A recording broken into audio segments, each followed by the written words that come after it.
Hello there, and thank you for joining us and, of course, watching Smart 24 TV. I'm Ronah Nahabwe. Now, I'm here at the 10th edition of the East African Petroleum Conference, of course, with an ambition of realizing that East Africa utilizes its energy resources, that is in the oil and gas sector, sustainably, of course. Now with me is a petroleum geologist from the Tanzania National Oil Company, who I will give an opportunity to introduce himself to talk to us or give us the general overview of the Tanzanian National Oil Company. Now we have interacted with Enoch, the Ugandan National Oil Company. We have heard about their projects, the ones in the downstream, upstream, and the middle stream, but now we are here to understand from the other side of the country, that is Tanzania, there are projects. We even read something today that 70% of the electricity in Tanzania is from natural gas. Interesting, right? So he's going to give us that and more about the oil and gas resources and how they're managing them and what their ambitions are. Thank you, and karibu sana. Asante. Yes, so give us, a general overview of the Tanzanian National Oil Company. Okay, so maybe to begin with, Shaidu Nuru, Shaban. I work as a petroleum geologist at Tanzania Petroleum Development Corporation. So Tanzania Petroleum Development Corporation, abbreviated as TPDC, is the national oil company. It was born in 1969, more than 50 years now, and so, like in the past, like before 2015, this corporation was doing both activities, meaning that working as a regulator for the petroleum industry, but as well as safeguarding the participation interest of the government in the petroleum revenue or operations. Okay, now speak So to us. from 2015, the government passed a law, which is called the Petroleum Act, which mandated TPDC as a national oil company. So in the work of regulating the upstream sector, the petroleum sector, was handed back to the newly formulated authority, which is called the Petroleum Upstream Regulatory Authority, or PURA. So from that, 2015, TPDC, yeah, it has been only focusing on the operations which are not including or nothing related to the regulatory activities. Speak to us about some of the middle stream, downstream, and upstream projects that the Tanzania National Oil Company is currently, undertaking, and talk to us in terms of estimates, perhaps, of quantities of the crude, the LPG, everything we need to know. So currently we are TPDC as a representative of the government in the petroleum operations. We are not producing any crude oil so far. So Tanzania has never made any discovery of petroleum in terms of oil, but we have made a discovery of natural gas. Okay, so we are producing natural gas, and we're producing natural gas from the partly onshore and partly offshore in the shallow water. Okay, and the quantity of natural gas that we're producing, we have two main producing fields currently. The one is called the Songo Songo field, okay, and the other is called the Nahabwe gas field. Okay, in total we are producing about more than 200, around 200 million standard cubic feet of natural gas a day. Yes. What are And some about of, LPG, you made a mention of LPG. We don't have any LPG processing plant in Tanzania. We don't process LPG. So the LPG, okay, we have a subsidiary company, TPDC has a subsidiary company, which is called Tan Oil, but also yet it has not started to deal with LPG business.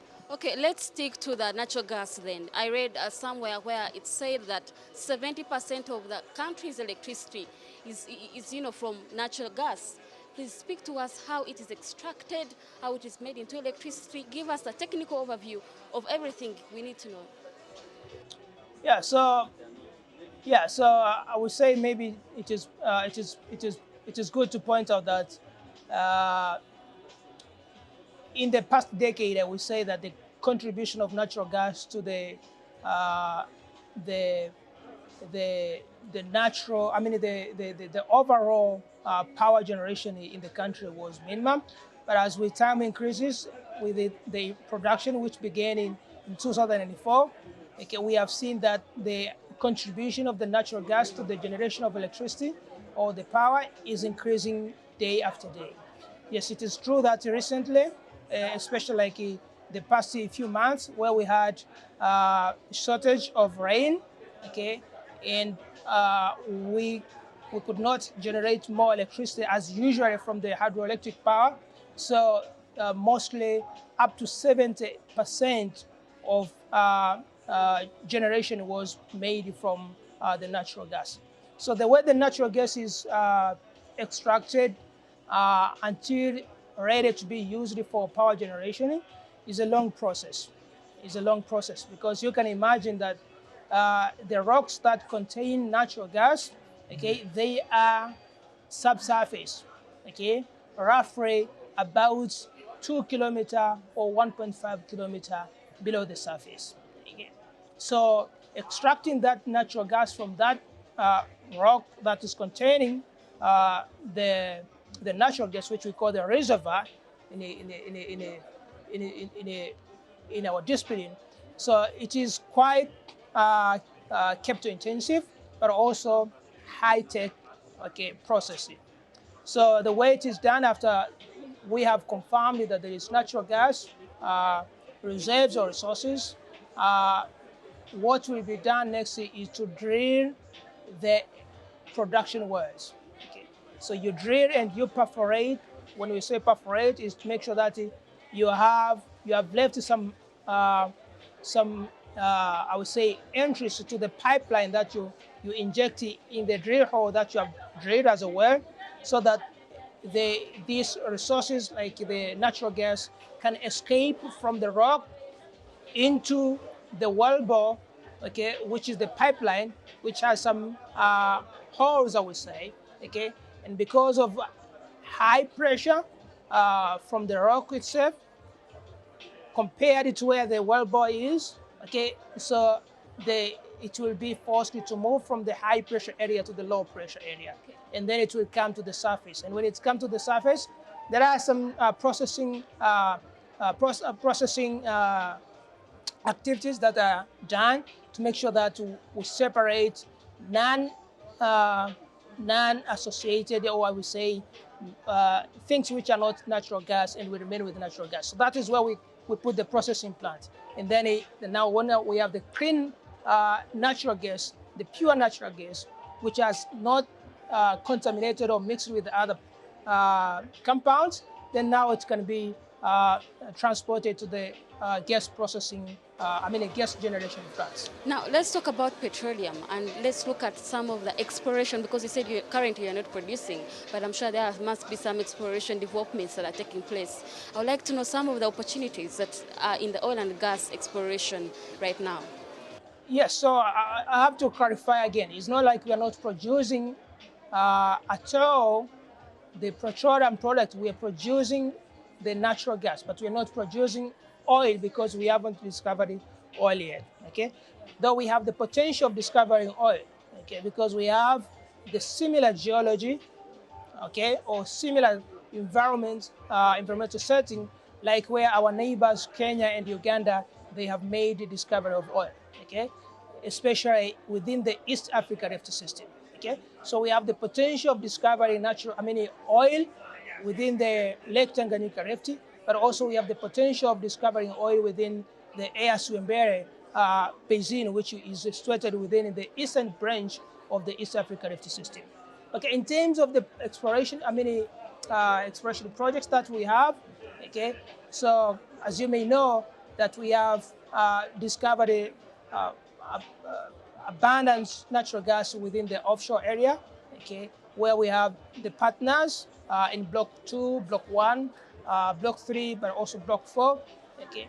These are under what we call the production sharing agreements, But also we have some other projects, as I made a mention of the existing producing fields, but also we have the onshore blocks, which are also we are working together with the partners under the Code Petroleum Production Sharing Agreements. Okay, but also we have the projects which are earmarked for the national oil company as a strategic projects. And some of them, these three blocks that you see from our posters here, we have the Nahabwe North, okay, and we have the Watu Songa Songa, but also we have the ARC Wembere block, okay? Yes. So we have 5 blocks that the corporation has earmarked as a strategic blocks. And for these blocks, as maybe you have heard from our colleagues present to other people who are visiting our booth, it's like we are looking for the partners, strategic partners, whom we can share the risks, both financial and the technical risks, to explore for the natural resources, oil or gas within these blocks. Okay, let's now talk about the reason or the purpose you're here, the East African Petroleum Conference. Yes, they are looking at opportunities that can enhance better oil and gas and maybe sustainably develop the oil and gas resources that we have here. What are some of your aspirations or your purpose or your objectives of you coming all the way from Tanzania to come here and participate in this conference?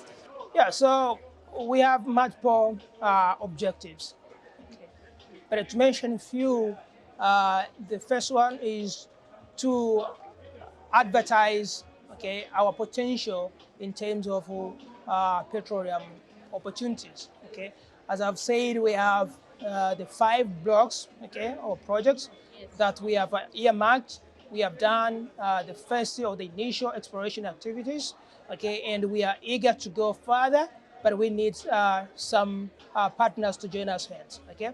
That's number one. But another big objective is, as you have heard, is the whole concept of harmonizing and working as a one country amongst the East African community partner states. Okay, so we need to know what our neighbors, our friends within the community are doing in terms of the petroleum industry, but also to share the experience, okay, in terms of the way they tackle different challenges that are pertaining whether to exploration or development or production of petroleum, okay. So, but also is to as some of us will be presenting different talks during the session, is to get feedback, okay, but also to share our science, our researches, okay, to the community or to the participant, but also get some feedback from these participants. Thank you very much. Your parting remarks as we conclude this conversation? My closing remarks to your interview. We thank you very much, Smart24 TV, for visiting our booth, okay, and gaining some knowledge or insight about TPDC and what are we doing.